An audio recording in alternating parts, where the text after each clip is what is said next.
नमस्कार मित्रमैत्रिणींनो, आपण आज पाहणार आहे पफ बाही पाहणार आहेत आणि आपण ही ब्लाउजला अटॅच करणार आहे आणि आपण अस्तरची शिवणार आहे ही बाही आणि आपल्याला तयार बाही 10 इंचाची पाहिजे म्हणून आपण ही 11 इंच खाली घ्यायचं। त्याच्यानंतर आपली बाही रुंदी आहे 8.5 इंच आहे। आपण हे आधी पफची बाहीचं ड्राफ्टिंग पाहू, त्यानंतर आपण याचं कटिंग आणि त्याच्यानंतर स्टिचिंग। त्याच्यानंतर वरती आपल्याला पफ जास्त पाहिजे असतील तर 5 इंच घ्यायचं। मला मीडियम पफ पाहिजेत म्हणून मी फक्त वरती 4.5 इंच जास्त घेत आहे। हे 4.5 इंचावर मी मार्किंग करून घेतलं। त्याच्यानंतर आधी सगळ्यात आधी आपण हे साध्या बाहीचं आणि ही ब्लाउजच्या बाहीचं आपण माप टाकत आहे, हे लक्षात ठेवा, ड्रेसच्या नाही। आणि त्याच्यानंतर हे ड्रेससाठी पण आपण लावू शकतो, आपल्या चॉईसवर आहे। आणि त्याच्यानंतर हे आता आपल्याला खालती 10 पाहिजे तर 11 इंच घेतलं, ही अस्तरची बाही आहे म्हणून। आणि इथे 3 इंच खाली यायचं आणि 3.25 इंचावर मार्किंग करून घ्यायचं। त्याच्यानंतर हा सेंटर पॉइंट पासून या पॉइंट पासून सेंटर पॉइंट पर्यंत ही तिरपी रेष काढून घ्यायची। त्याच्यानंतर जो काही आपला मेजरमेंट येईल, आता याचं हे 9 इंच येत आहे टोटल हे, तर 9चा अर्धा 4.5, 4.5 वर पॉइंट करायचं आणि वरतून अर्धा इंच आणि खालून अर्धा इंच याचं मार्किंग करून घ्यायचं। आणि 3.25 वर जे पॉइंट केलेलं आहे तिथून आपण मार्जिन समजा 1.5 इंच जास्त घेतली आहे तर इथे पॉइंट करायचं। त्याच्यानंतर हा बाहीचा झाला, मागची साइड झाली ही,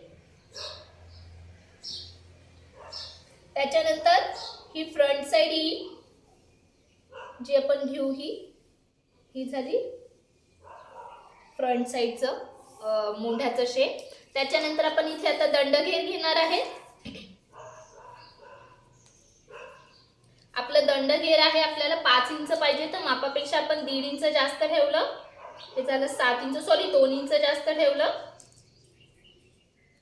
हे झालं 7.5। त्याच्यानंतर दंडघेर आणि बाही रुंदी जिथे आपण 3.25 इंच मेजरमेंट घेतलेलं आहे त्या पॉइंट पासून जॉईन करायचं आहे, 3 वर घेतलं तिथे नाही। आणि हे झालं आपलं साध्या बाहीचं माप। आणि आता इथे पफची बाही याला तयार कशी करायची आपण ते पाहू। आता आपलं हे टोटल बाही रुंदी आहे 8.5 इंच, याचा सेंटर काढायचा, तो आला 4.25 आणि वरतून पण 4.25चा बॉक्स तयार करून घ्यायचा आधी, हा झाला 4.25। त्याच्यानंतर हे सेंटर आणि याचा वाटल्यास इथे मध्य काढला तरी चालतो किंवा नाही काढला तरी चालेल। आता 4.5चा येतो, एक्झॅक्ट 2.25 येतो, पण या पॉइंट पासून न घेता आपण 1 इंच किंवा 1.5 इंच पर्यंत इथे पॉइंट करून घेऊ। याला आपण फ्री हँडनी आकार द्यायचा आणि इथे जास्त निमुळता आकार नाही द्यायचा, नाही तर मग पफ दिसणार नाही। याला स्लाइड आपण समजा 1.5 इंचापर्यंत ठेवणार आहे, हे 1.5 इंचावर नेहमी सारखं मार्किंग करून घेतलं। त्याच्यानंतर खालच्या आपल्या मोंढ्याच्या आकारामध्ये ती बाहीचं हे मेजरमेंट मिक्स करायचं आणि जे आपलं सेंटर आलेलं आहे प्रॉपर तिथपर्यंत त्या पॉइंट पासून याला हे मिक्स करायचं। हे झालं आपल्या पफच्या बाहीचं मेजरमेंट। आणि नंतर समोरच्या बाजूचं मेजरमेंट कसं घ्यायचं, म्हणजे मासोळी आकार कसं घ्यायचं, हा कापल्यानंतर स्लाइड इथे फक्त आकार द्यायचा, तो आपण कपड्यावरच कसा द्यायचा ते मी दाखवेन। आता आपण याचं पाहिलं ड्राफ्टिंग, आता याचं आपण पाहू कटिंग।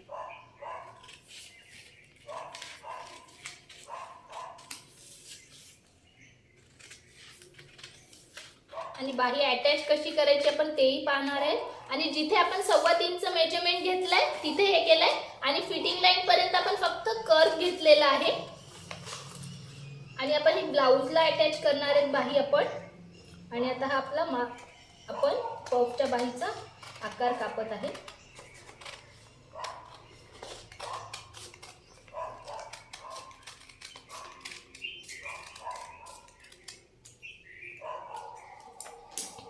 ही झाली आपली पफची बाही।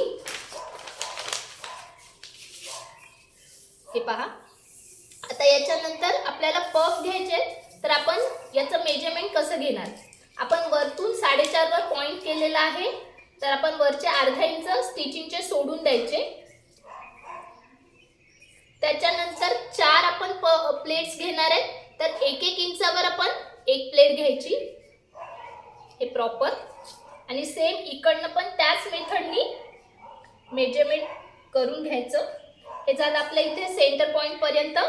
आता इकडनं आणि इकडनं हे उलट्या साइड कडनं प्लेट्स कसे घ्यायचे आपण हे कपड्यावर पाहू. आता हे आपण मी कटिंग कपड्याचे करून ठेवलेलंच आहे, मी फक्त तुम्हाला पेपरवर ठेवून दाखवते. हे आहे आपलं. आणि आपण जो मासोळी आकार द्यायचा म्हटलं, समोरचा स्लाइड कटिंग मध्ये घ्यायचा. हे पहा, हे झालं आपलं याचं कटिंग ॲज इट इज केलेलं आहे आपण. हे पहा.